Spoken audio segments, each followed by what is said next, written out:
Let's see what we got. Killer couple realizes cops found the murder house. Step out of the car!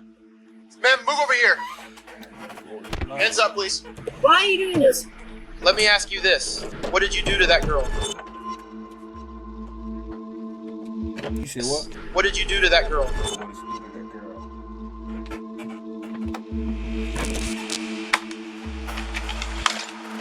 Alfred, police, anyone here?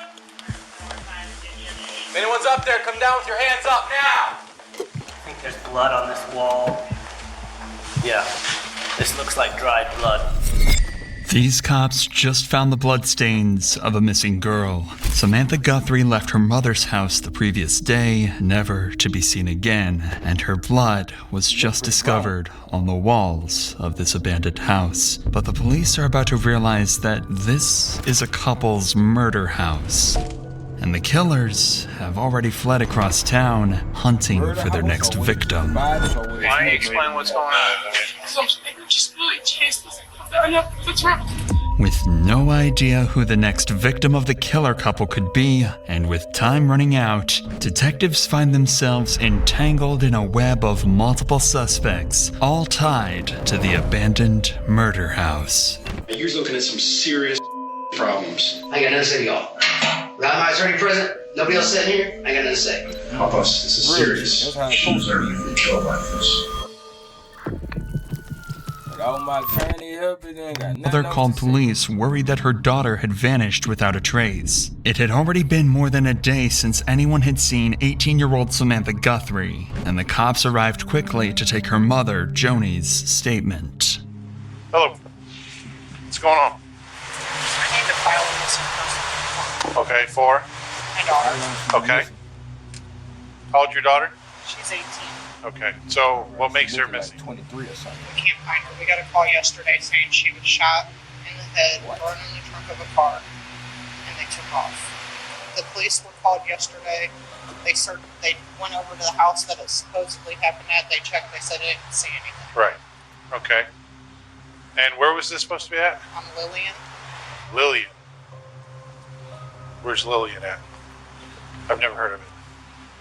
Little did this cop know, he'd become extremely familiar with Lillian Street, as it would become the site of hours and hours of investigation and one of the most disturbing crimes to come out of the city in years. But for now, it sounds as though Samantha was murdered, or at the very least kidnapped. But nobody can be sure. All of this information came over a mysterious phone call from someone they didn't even know. What's the address again? 375 Lillian. Why would she be over there? Because she's started getting into bad stuff. Okay. She turned 18. She left. When was that? So that's the house right there? I don't know what the house looks like. Okay. I didn't go there. It turns out the house that Joni is talking about was due to be boarded up in just a few days. It's in a rough area of town and has been abandoned for months. And as Joni said, Samantha had been struggling heavily. She left home as soon as she turned 18 and instantly fell in with a bad crowd. She was often seen frequenting abandoned houses known to be used by drug abusers and criminals, and she was slowly getting more distant from her family. Yeah, the Lillian address is vacant. I know. And the officers had it boarded up. So, we didn't see no blood, no nothing. To be honest with you, I think somebody's playing a prank on you. After this, Joni would give over a description of Samantha, including a distinctive butterfly tattoo on her right arm, before telling the cop one more crucial piece of information. The name of the person she was last with, the supposed person that shot her. Okay, sure. Danny Hamby. Who? Danny Hamby?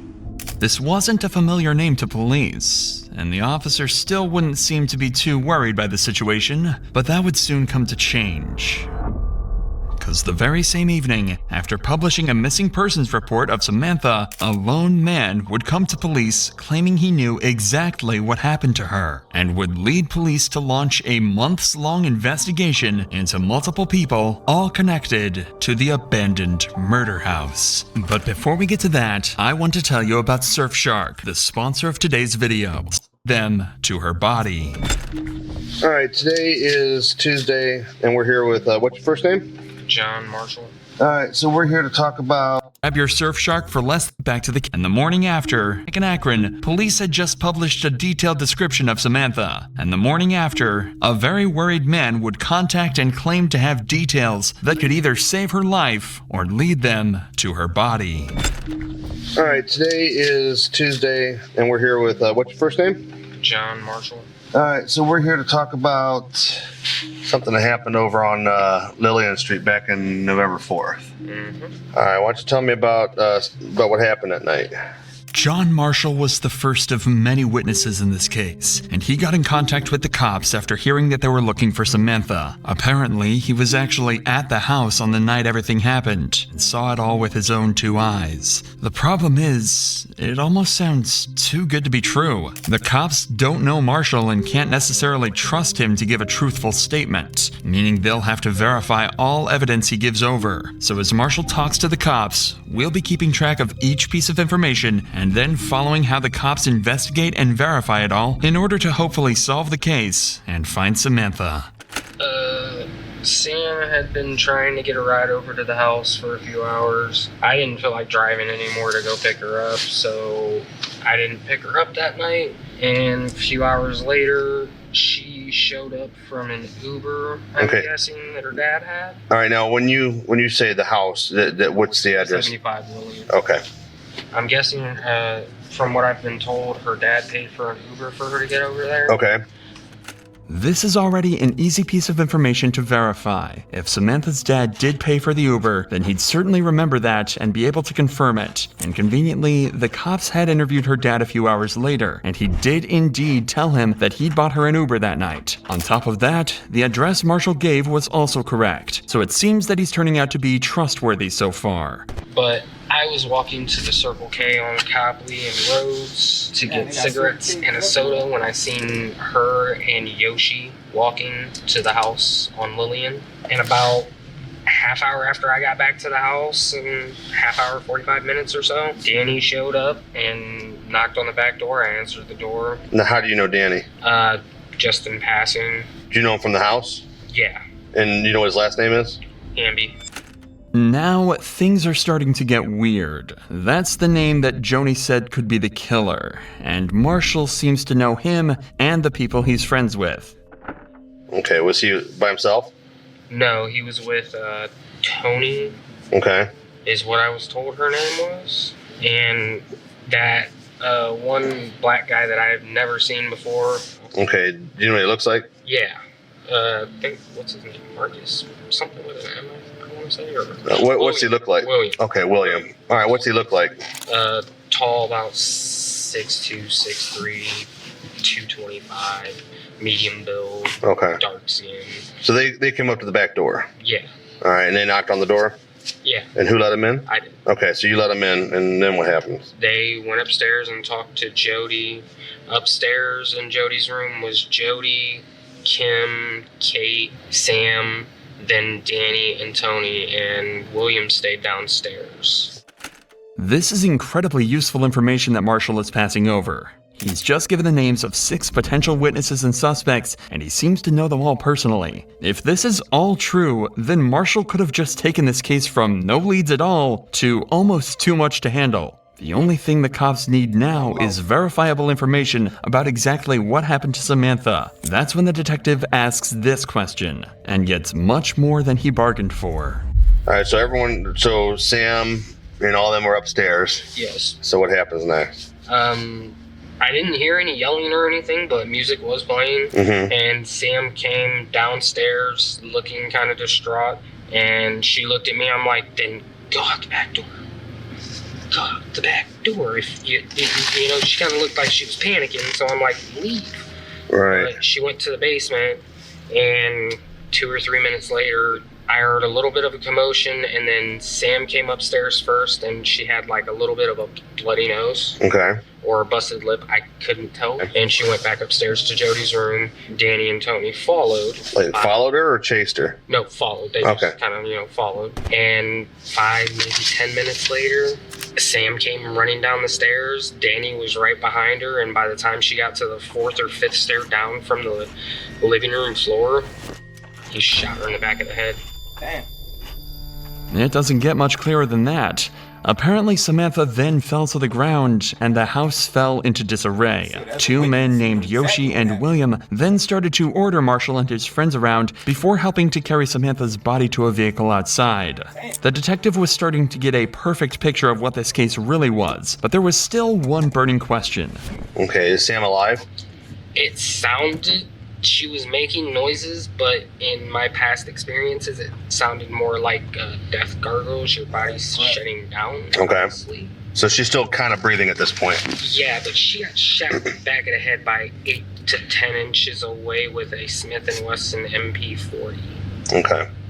From the sounds of it, Samantha technically survived the shot, but it wasn't looking good. If she wasn't taken to a hospital quickly, she likely wouldn't have made it, but it doesn't seem like the killers were expecting her to live. At least the cops now have a possible murder weapon, a Smith & Wesson MP40. Remember though, the cops have already searched the house and didn't find any evidence of a murder, but given the importance of this information, they decide to go back and see if they missed anything. At this point, Samantha's life hangs in the balance. If they find a single bullet casing or blood splatter, it likely means that Marshall was telling the truth and Samantha is long dead.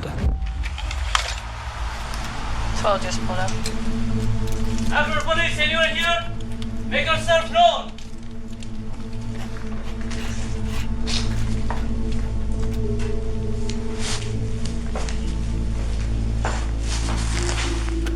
These are the steps that Samantha was allegedly shot on, but the cops can't stop to investigate yet. Knowing how hot this house is and how many places there are for people to hide, they have to be on high alert and clear the entire place out before they can even think about letting their guard down. All three officers have their guns drawn and are doing their best to stick together should anybody be inside. I'm going left. I can't get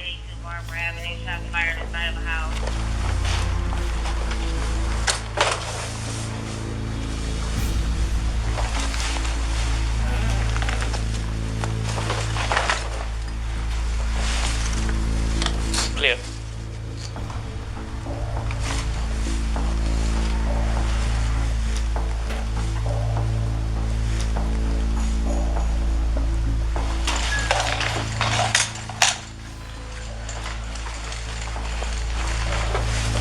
Actor, please! Black Camaro, leave the parking lot.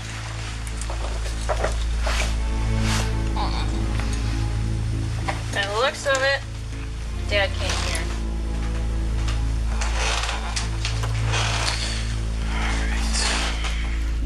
It seems like the house is empty, but it's a complete mess. There's no obvious evidence of a murder anywhere, so it's now clear why the cops didn't find anything their first time here. However, Marshall had told them two very important things: exactly where the shot was allegedly taken, and more importantly, that William and Yoshi had actually come back to clean up the scene. That means that any signs of the murder could be extremely difficult to find, but not impossible. In fact, you've actually already seen some evidence that proves Marshall's story to be 100% true.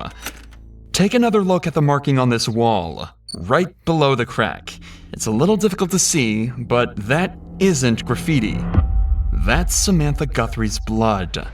Once the cops spotted this, that's smart though. If I would've, like, if I was killing, I would've knew that. I would've went got painting and graffiti and like. If you can't get blood off the wall, then shit, paint it and do some graffiti around it into where you can't even tell. And do the graffiti with some red paint.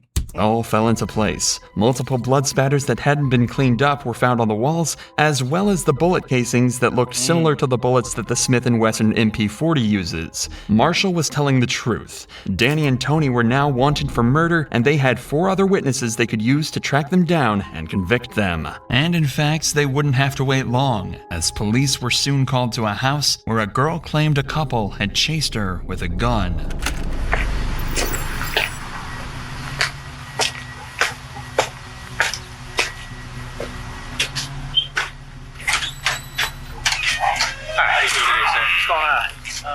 This young lady came in my back door and what's going on?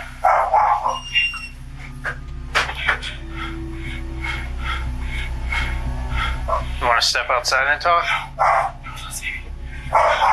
Who's they?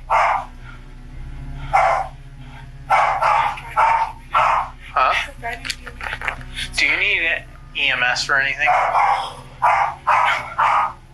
This is Kimberly. One of the girls that Marshall mentioned was at the house the day Samantha was shot. The owners of this home called the cops after she begged them to let her inside as she was being chased, allegedly by some others that frequent the house on Lillian Street. The cops are desperate to know what could have possibly made her this distressed, so they bring her outside to their cruiser to talk. You're safe now, okay? Why don't you explain what's going on? They're talking about you're safe now. In the movie, as soon as they say you're safe now, then the killer come up, kill the police, and you be stuck in the back of the car, can't get out. Can't go no fucking well. You're safe now. Who's they? What do they look like? This guy named Demon. Black guy, white guy? Black, like short. What was he wearing? Black pants and a black short sleeve hoodie thing that like had a hood, like it's drawstring right here, but it wasn't like a hoodie. Just one black guy?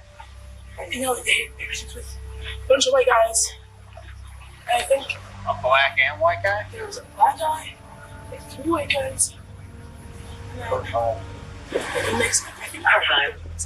Luckily, they don't think she crazy. Whatever happened to Kimberly was clearly a blur to her, but the cops are starting to get a little concerned. Barely a couple days after Samantha's supposed death, one of the witnesses gets chased by a group of people holding guns. It could just be coincidence, albeit a terrifying one, so the cops ask her why she was in town to see if this could be related to anything else, and they get the most worrying answer possible. So you're from the Falls, you were visiting a friend here in Akron. Where's that friend at now? And where do you know where they live? I have no idea where they are. I have no idea. I'm gonna run her names. What's the friend's name? What's her last name? Harrison. Jody Harrison. Do you know what street she lives on? That's a guy. What's that? It's a guy. Okay, what street does he live on? He lives on Lillian. What is it? Lillian?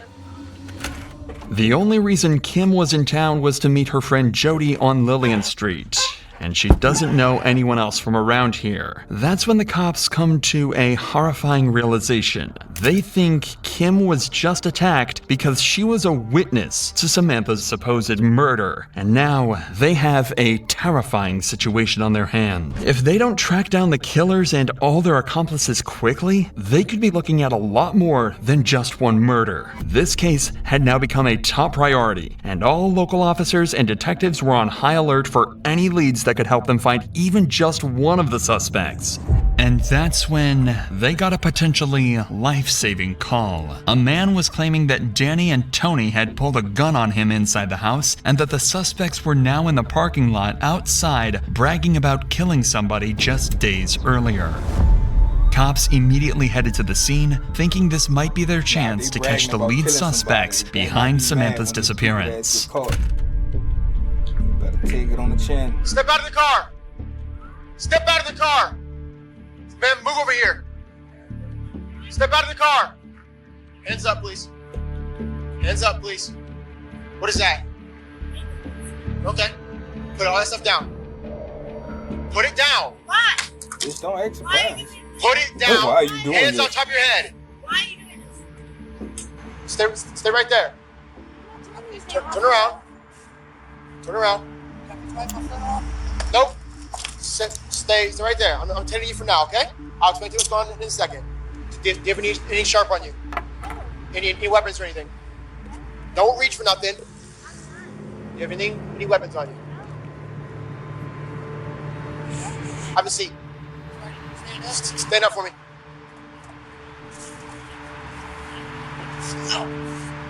What are you doing with your foot, man? I got Blisters? blisters and fucking, it's called jumper rock. There's another one right here. Where at? Don't reach. Yeah. What do they call it? Fifth pocket. Fifth pocket right here. Okay. There's a knife right there. I'll take care of it. I just want to make sure I got a bag of needles in my pocket. A bag of needles, you said? Yes, sir. So far, this has been surprisingly easy. At this point, the officer had no idea it would actually be the interrogations that'd be the hardest part of this process, but he's enjoying the simplicity while it lasts. Soon, a couple more officers arrive on the scene to help search Danny and Tori, secure them, and collect some information before they're taken away for questioning. I haven't been upstairs to talk to whoever lives here yet. Okay. When I pulled up, he was in the driver's seat. She was digging in the trunk. As soon as she saw me, looked like she did something, and she closed it real fast. I just did a quick pat down to make sure they have any guns on it. But if you guys could try to get a hold of him, figure out what the hell is going on here. You don't have anything on you that's going to poke me, through me, anything like that, right? No weapons we need to be aware of? If you do, tell me now. I actually have my gun. I only have it because... Where is it at? Is it loaded? It's not loaded. I only have it because I'm loaded. Is it right here on the side? Yes. I don't want to set it off. It's not I know, I never used it before. Hold on, so she did have a gun on her the whole time and you missed it? Yep, she did. You missed it. She got a gun in her wall. I haven't found his yet. Where's her? You got a gun? I had 2 knives on me laying there. 2 knives. What's your name?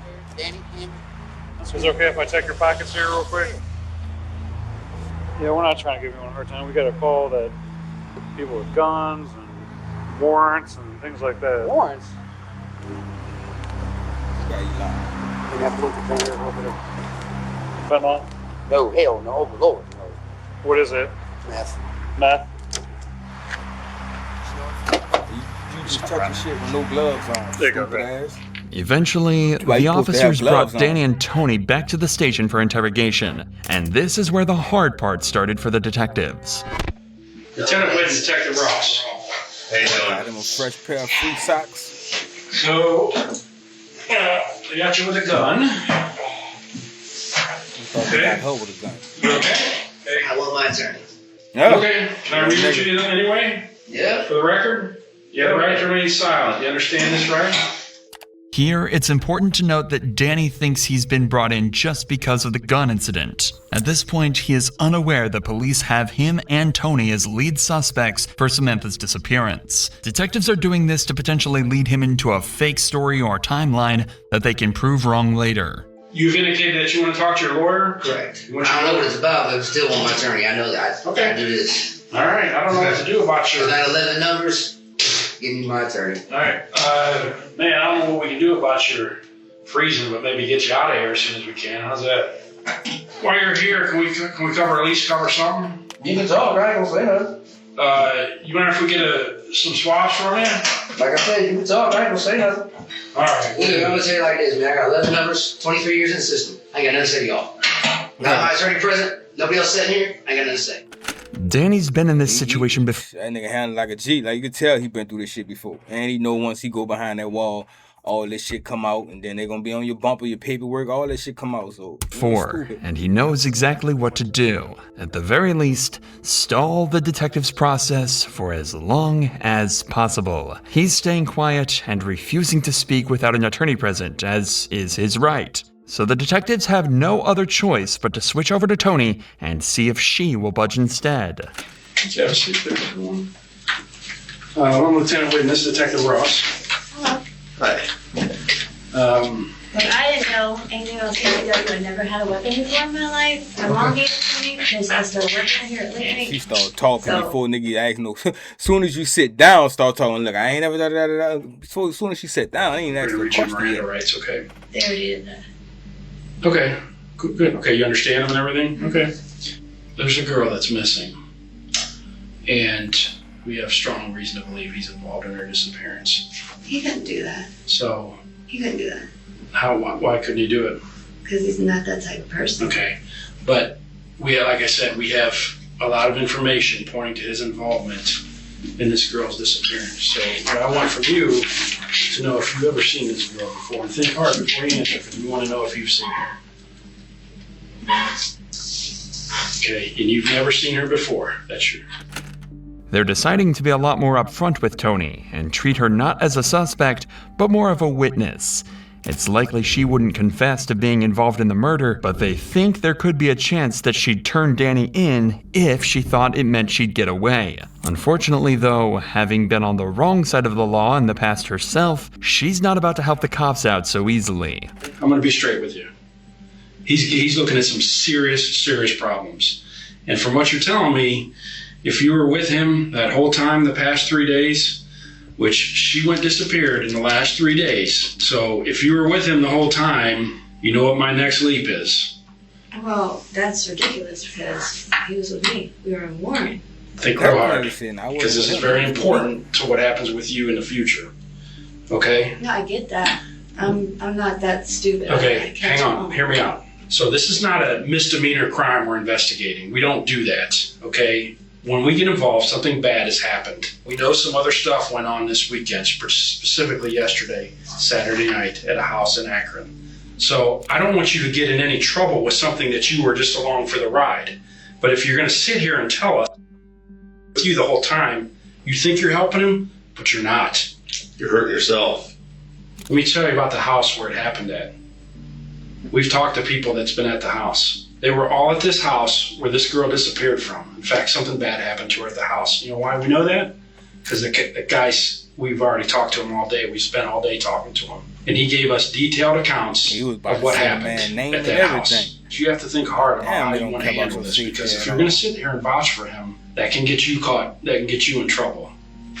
You have kids? Yes, you I have mentioned 2 kids. 2 boys? Yes. Okay. What would you do if one of those boys went missing? Everything I could to find them. Okay, would you expect people to help us to find him, to locate him? Yeah. The route the detective is taking is obvious and would work on the majority of people. He's trying to scare Tony into giving up what she knows so they can get to the bottom of things faster. If she gives Danny up, she might get a good deal with them, but if not, things could end up real badly for her. The most interesting dynamic here, though, is how the detective is trying to use Marshall's earlier statement against her. This happens all the time, but usually they're exaggerating the strength of the evidence or making it up completely. This time, though, they actually have an airtight statement, but Tony simply doesn't believe them. That means she thinks she can just continue to deny everything, and instead of taking a deal for less jail time, she can just get away with no charges. So with this in mind, watch how confidently she denies everything, unaware that the detectives know every word she speaks is a lie. So, this girl's family has been out looking for her all day. Okay, but unfortunately, we already know what happened to her. So from here on out, anything that based on what you're telling us, I mean, we're giving you this chance to talk to us now. Anything that in relation to her, what happened to this girl, is going to be attached to you too. Okay, because we're giving you a chance. But if you want to cover for him, that's fine. I don't care. It don't matter. It don't matter to me. That's just. We're going to move on I'm with the sorry investigation. that this happened to that girl. I don't. We have reason to believe you were there. That I was there. Mm-hmm. I don't kick it in Akron like that. I just started to come to Akron when I got hired. We're not saying that it was a every weekend thing, but we're saying that we have reason to believe, based on what we've been doing all day, you were there. No, sorry, I've never seen that girl in my life. And we have people that have told us you were there. Oh, that's ridiculous because I don't know anybody really from Akron. You know, actually, in addition to the people that we talked to, said that this all started because you and this girl got into some kind of altercation. I don't know this girl. I've never seen this girl. Okay, like I said, once we move forward, this investigation, have a picture with her with the from what you're telling us, since you're with him, you're going to be attached to whatever we do with him. You understand that, right? Well, yeah, I'm his girlfriend. Okay, just so we got that clear. I've never seen that girl. Who's that? I don't know who that is either. Yeah, he looked like he did it. You hardly even looked at him. I looked at him. I don't know who that is. Well, I got to know him, so did Detective Ross. We got to know him a lot today. We spent the entire day with him. Oh, what's his name? And, well, that's not important. You don't know him, so what difference does it make? In reality, Tony is extremely familiar with the man in the photo, as he's the man that helped load Samantha into her car. That man is Yoshi. Conveniently, Yoshi, whose real name is Dylan, had just been brought in on unrelated warrants, and detectives couldn't believe their luck. One of the main witnesses, possibly even an accomplice, had been brought right to them without any effort whatsoever. The best part? Dylan wasn't the hardened criminal they expected. In fact, his interrogation was unlike anything you've ever seen. Not only is it truly heartbreaking, but it was actually key to putting not one, not two, but 3 people behind bars for Samantha's murder. Help us. This is serious. Did something bad happen to her? I don't know. She's a young girl, man. No. What happened to her? I don't know. I just found her a couple of days ago.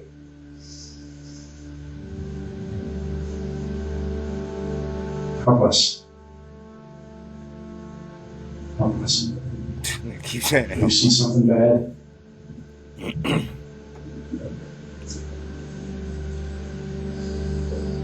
Look straight at the camera. Not 5 minutes into the interview, we see an emotion painted on Dylan's face you don't often see in the interrogation room. He's holding back tears, trying to hide his face, and is exhibiting a type of stress you rarely see in criminals. He's terrified and devastated at the same time. After all, he's just 19 years old. He shouldn't be scared that they even know that he was a part of it. And they like, oh fuck, then they found out. He thought he was in here for something else, for whatever they brought him in there for. Then he found out it's about this murder. He like, oh. Caught up in all of this. The detective picks up on this immediately and wants to figure out precisely why Dylan feels so strongly about all this. They spend some time discussing simple details, with Dylan deflecting pretty much everything. But this whole time, the stress is building up in Dylan, and 15 minutes later, the detective notices that he's on the verge of completely breaking down, and he decides to exploit this perfectly. What did you see? I told you what I saw. No, I mean, there's more that you saw. We need your help. She deserved to get killed like this.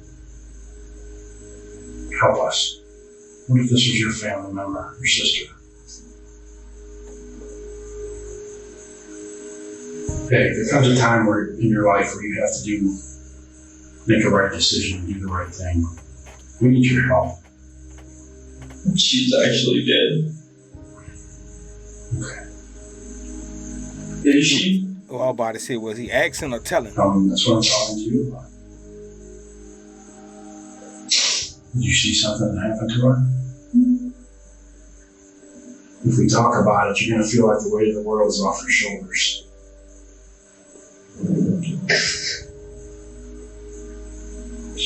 There's only one thing that makes a person get this emotional. That's if they saw something bad. I remember a couple of days ago when we were talking, we were having a good time, and I don't know why. Don't know why what? Why I feel so close to her. So you guys hit it off. Well, you're close to the same age, right? You felt a connection with her because you maybe had the same problems going up and stuff like that. Junkies. Probably. What did you guys talk about? Just life and stuff like that? Yeah. You want to listen to music as well? What did you guys listen to? You guys like? She played music. I don't really prefer music. I just like the white noise. It's tough, man. I'm sorry. I'm sorry we're here. I think fine up to this point. Not talking about it, not thinking about it. I mean, I was thinking about it, but what were you thinking about? Just that this person that could have been a potentially good friend, or more maybe, I don't know, is not going to be that person. No, it hurts, doesn't it? Maybe you can help her. She may not be here, but that doesn't mean you can't help her. Help her what? Let's find out what happened to her. There are hardly any words to describe what Dylan must be feeling here. He was clearly born on the wrong side of the tracks and fell in with a bad crowd. He also clearly loved Samantha, which is really the biggest tragedy of all. Over the dozens of interrogations with witnesses that were conducted, detectives realized that Samantha was murdered over a small disagreement with Danny and Tony. It was needless, senseless, and ruined countless lives, and Dylan is unwillingly right in the center of it all. The detective gives Dylan a moment to calm down and work through his emotions. Then he tells Dylan that he has one more chance to tell him what happened, bring peace to Samantha's family, and get to the bottom of this once and for all. I was on my way out. Sam came back and I guess his girl or someone came in with her. They were yelling at each other, arguing. We go towards the direction of downstairs. She turned around, came back, either slapped her or put something on her cheek or something. I don't know. And she went downstairs. While she was on the stairs, turning that corner to go down the rest of the stairs, he followed her and held the gun up, shot. I don't know where he hit her. He only grazed her. She fell on the ground at the bottom of the stairs. I had to carry her out to the trunk. You saying she was dead when y'all carried out to the trunk, wasn't she? Make you carry her out to the trunk? I wasn't not going to. You still have the gun out at that time? No. But I mean, that's not what I had to do. So stupid. If you was trying to get out, you should have said, yeah, he made me. Yeah, he still had the gun out. What the fuck? Do it. I mean, there's a body in the living room and blood everywhere now. So we got it. Not worth living if you don't feel alive. I got all the furniture out of the room. Tore up the carpet. I mean, there's a wooded floor underneath. Where's the carpet at? Gone. Gone where? Burned. How'd you get all the furniture out of there? I moved it. What did you do once it was outside? It wasn't outside, it's all in the kitchen. Still in there? Probably. Everything Dylan has said lines up perfectly with not just Marshall's statement, but the evidence too. Outside, the detectives found a fire pit where something had recently been burned. They surmised that this was a carpet with all of Samantha's blood on it. And inside, right at the bottom of the stairs we looked at earlier, a large area of carpet and drywall are missing right where Samantha was shot. However, that's where Dylan says his involvement ended, meaning he can't answer the single most important question that the detective still had. Where was Samantha's body? For that, they told the cops to turn to the fourth and final suspect that the cops had had since the very beginning, Sure William, who Dylan said left in the car with Danny to hide Samantha's body. Our concern is obviously mostly for the family. I think you're probably feeling that way too a little bit. Whatever this girl's relationship with her mom and dad, she has a mom and dad. And they want to be able to bury the kid. We know she's dead. I know you're probably wiped out. I mean, we're wiped out, dude. We've been at this since 9 o'clock this morning, so we're wiped out too. We ain't eating. I know you probably haven't eaten either, but and I understand you're having some issues as far as where you guys actually were at. So we want you to try at least think about where are you guys with the body in the back of the car. I remember going back home and going up the hill. And unfortunately, it's just the way that I was laying down in the back. You were actually physically laid down, or you were just kind of relaxing? No, the this? Yeah. You were all laid out. They wanted me to lay low. I was crunched up, I was down. I thought they wanted me to lay down in the back and they wanted me to see where we're going. And I really thought that was it for me, really. William was happy to cooperate with the detectives, which made their jobs considerably easier. The only problem is that he didn't actually see where they drove. He was forced to lay down in the back of the car so nobody saw him in the car from the outside, so he might not be as helpful as the detectives initially thought. However, he was able to tell them that they didn't travel for very long and gave a description of the area where they finally hid the body. Was there a lot of Was it a real rural area? Was Yeah, it it was getting more rural at that point. Yeah, I remember just a lot of before we got to the place with the fenced off area where he pulled in, where he wanted to, I guess, take her body to. I just remember that, like a lot of taller trees. I remember seeing a lot of orange, a lot of the fall colors, just really popping out. Like it was just really, really bright. Because there was so many trees. So I knew we were getting more work.